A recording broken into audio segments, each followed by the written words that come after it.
Welcome to the Future Lens powered by ETH Insights, where we ditch the predictable and dive into conversations that no one else is having. Today, we're going to dive into the mind of an expert whose insights have helped shape strategies for global giants, Dr. Charan. Hailed by Fortune magazine as one of the most influential consultants alive, has for the past 4 decades advised CEOs and boards of some of the most reputed brands worldwide.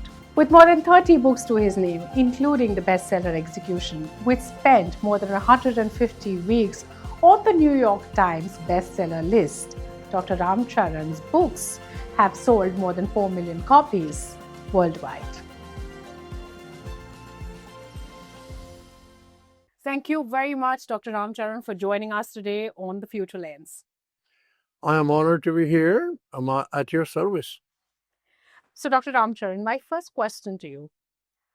Your journey from assisting your family in India to advising Fortune 500 CEOs underscores a profound understanding of business fundamentals. In your book, What the CEO Wants to Know, you actually emphasize that business fundamentals are universal, from street vendors to CEOs. How can then today's leaders harness these universal principles to navigate the complexities of modern business landscape? But first, I want to say that India is on fire. Enormous confidence. Last week, I had 100 executives from startups to the CEOs of large companies. Optimism, self-confidence is fantastic to see. People who have no high school degree are actually building businesses. They are not contaminated by their Harvard degree. Business is common sense. So I had begun to work on my shoe shop of my brothers and my uncle and father. And the retailing will tell you all the basic language of business. It's very complex. The actual terminology of a street vendor and that of multinational company CEOs is exactly the same. There's no difference. You can go to any country, is exactly same words translated into local language. I have no idea how they got spread over the world. In those days, there was no videos, no communications. So I want to tell you this, that when I was about 10 in our mohalla, people with white robes will come and they will round up kids of the retailers. And they will teach us what they call trade arithmetic. That trade arithmetic is the foundation of all shareholder value. And you learn the basics that even sometimes we don't teach in the business schools. That is the foundation. So what is it? For a street vendor, he or she goes to bazaar in the morning at 5 o'clock, has to make a decision how many pears, how many bananas, how many apples to buy. We call that in the fancy language product mix. He knows by memory what the cost is. He then chooses a beat, a mohalla, a gully, or a salak, and there he goes and drive his business all day. But he is more partial to the kids. Kids build his image with the parents. That's his brand. If the fruit begins to rot in the afternoon, he cuts the price and he works the inventory. At the end of the day, he has to have a cash. No cash, it's very difficult life. So suppose an automobile company is not selling the cars. So there were a lot of cars in the plant. So they will take a whole floor of override and they spend 2 weeks to figure out what to do. So they cut the price. It's the same thinking, but it is more technology, more complex, more parts. So people get training over time. And that's what's going to happen to every leader, how to take this complexity of so many things and cut through what should be the priorities, what should be the goals, and how to find people to get it done. That's what the business is all about. Business is one of the few professions you don't need a degree. We have number of CEOs here, promoters here. Some of them are high school dropouts. Thank you for sharing those brilliant insights. Anytime I have this book, they should read only the 50 pages like a Bible slowly. It's extremely simple. Extremely easy to read. Unless you dig in, you won't remember. Well, speaking about books, I'd like to touch upon one more book that you've authored, The Discipline of Getting Things Done. Yes. You assert that execution is the missing link between aspirations and results. Yes. In an era where strategic planning is abundant, how actually can organizations ensure that execution remains at the forefront to achieve tangible outcomes? So first part is no idea is good if you can't execute. 80% of the lives in execution. People do not get training in execution. Almost all MBAs are in a strategy. Almost none teaches execution. Execution comes from experience. So here are some fundamentals, and they are scattered all over the place. The first part is you have to, or you must learn to decide the goal that has to be executed. Many CEOs make big mistakes. Some of the biggest ones have made it. Second, you have to decide what are the priorities you're going to have for this year. They make big mistakes. They have 20 priorities, they need only 3. Then in execution, the most important thing, which is talked for centuries, is right people and the right jobs and match them. Please note, I said 3 things: right people and the right job and match the 3. In most cases, one of them is wrong. People need to build the skills to do that. If you have the right people in the right jobs and the right jobs, then your execution will be easier, faster. Then you have other things like monitoring daily, weekly, monthly, quarterly. Most people do not do a good job of monitoring. The worst part of execution is follow through. Intellectual people, many of them don't like follow through. Intellectual people who are great planners, many of them don't like to give honest feedback to the people who are floundering instead of growing. So those are a number of things that we have laid out. If you are a large company, you have to have 3 processes. You've got to do a strategy plan and link to the priorities. You have people plan and link what they need to accomplish. Then you have the budget and link all the other 3.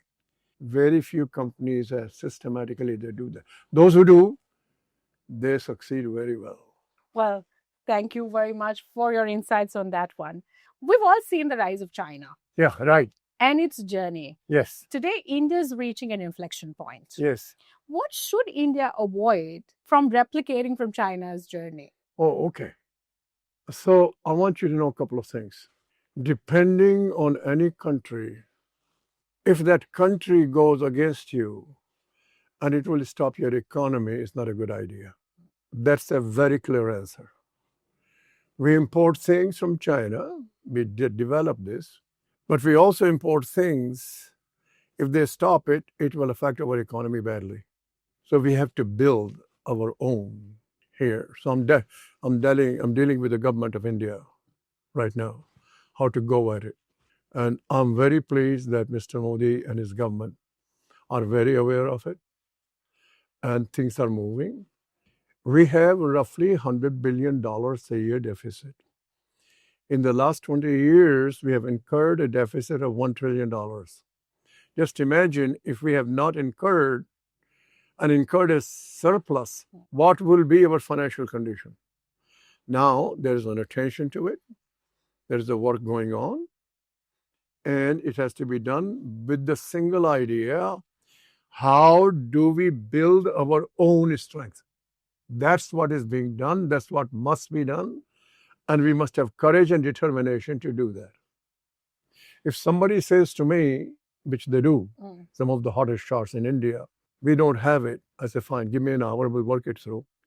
There's nothing we cannot do. We will build it. In defense things we will today, 10 years ago, we are building them. So we can do that. And we don't need Chinese help. No. I've just been doing all afternoon. Somebody said we don't have a son. No. That company does it in India. Go and see it. We have a lot of strength that we can build on. People are not aware of it. Done. Then awareness is something that we need to tap into. Yes. And build the strengths that are required to rise to the global stage. Somebody said we don't have those engineers. I said, come with me, I'll show you some in India. We have superb engineers.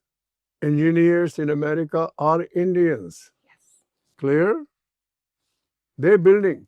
The man who built the most complex chip at Intel, Vinod Dham, is an Indian.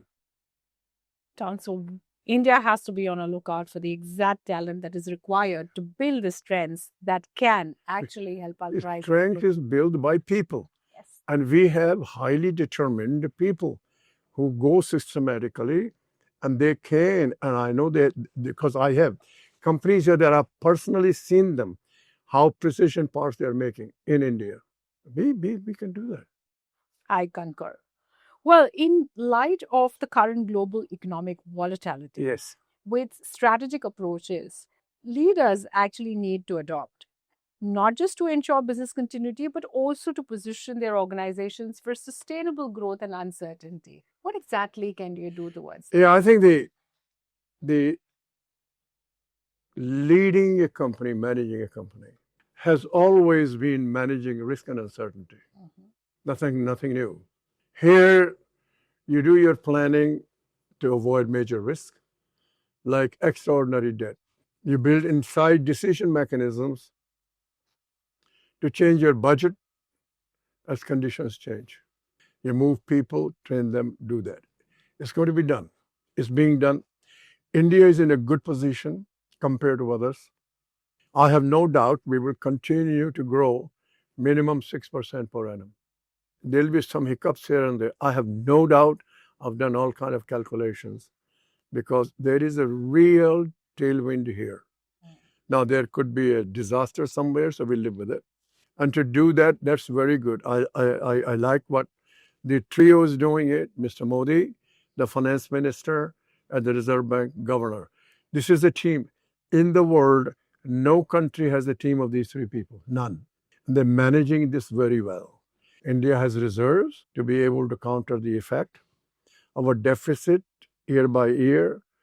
Federal deficit continues to decline in a very managed way.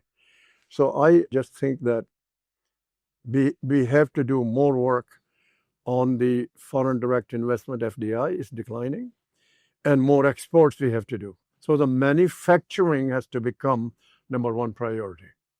I have worked in manufacturing. I used to work 2 shifts a day in manufacturing at the age of 18. So I have some feel for it. And I'm saying, we're going to do this. I believe the government has a priority. I believe a number of states are learning about it. And we're going to do this. My next question to you, Dr. Charan. We've all seen the CEO's role significantly evolve in today's fast paced and uncertain business environment. In your perspective, how has this transformation shaped leadership at the top? And what core competencies do modern CEOs actually need to succeed and stay ahead of the curve? So first thing is that no two companies need the same CEO, same type of CEO. Same company at a different time period will have a different CEO. So people need to come to terms that there is no universal formula. But there are some basics you must master. And those basics, they come from practice largely. So first basic, and it has been said for centuries, are you a magnet to recruit the right people? I believe, compared to 15 years ago, we have a good cabinet in Delhi. Mr. Modi recruits, shifts, bring people from outside the IAS and so on. I believe he's doing that. That was not the case before. The second one, you need to know who the customer is. If you don't know, you got to do your own learning of the customer. You don't understand it, you'll never make it. Number three, you need to know what your goal is and how you're going to do that. Financial and non-financial and societal. In India, societal goal is very important. And then you say, how do I build the organization? So the personal characteristic is the decisiveness. Many people are not decisive. So these are a few basics that you need to have. There are many more, but those are the basics you got to have. Please note, I didn't say you got to be a vision, because many people have vision that are hallucinations. But when I look at Amazon and Jeff Bezos, his vision is the kind of way people need to think. He thinks at the time that online I can visualize people can have a very large variety of books to choose from. You can visualize that they will get it cheaper, faster, and better. Convenience. We can quantify that. And that to do that, he needs to do this. He has put that on one page. So people can visualize a vision. If you can't visualize it, the chances are it's a hallucination. Now look at Microsoft. Microsoft's Satya is very clear. And that is, our vision is to help everyone in the organization to perform better. We can measure that. We can measure everyone perform better individually, collectively, and that's why they provide the tools. Clear, specific, and simple. These three words are very hard. The greatest CEOs are expert in doing that. Absolutely. Well, my final question to you on this segment today, and because this is the future lens, we would like to gaze into the crystal ball and look at the future. When you look ahead, what leadership trends do you foresee emerging over the next decade? And how can current and aspiring leaders prepare to meet these evolving demands? There are certain things that we can be almost 99% certain. You're a textile company anywhere in the world.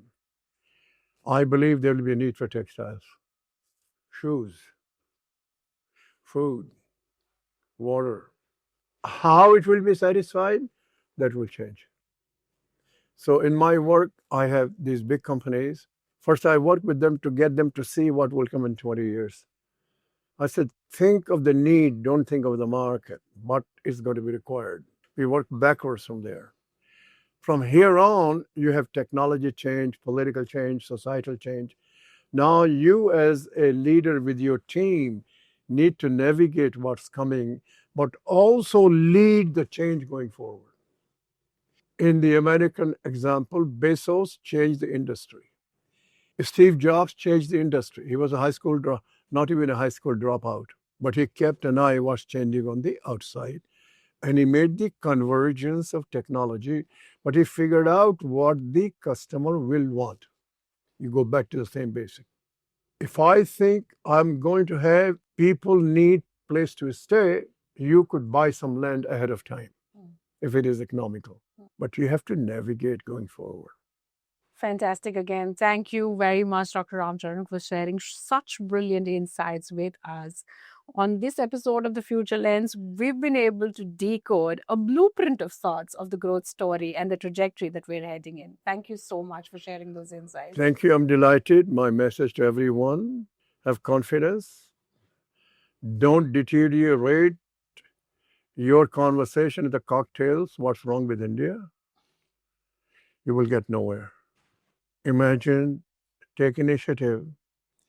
India is on the move. I cannot name another country that is on the move. We have it, put the energy in it. That's where I am. Well, so like we've just heard Dr. Ramcharan say, all we've got to do is pedal forward, propel ahead, and achieve what India as a country is set to achieve. And that's what we bring to you on The Future Lens, powered by ETH Insights. Conversations that go beyond the convention and cut to the clutter to give you meaningful insights. Thank you very much, everybody, for tuning into this episode. We'll keep bringing you more such conversations on our forthcoming episodes as well.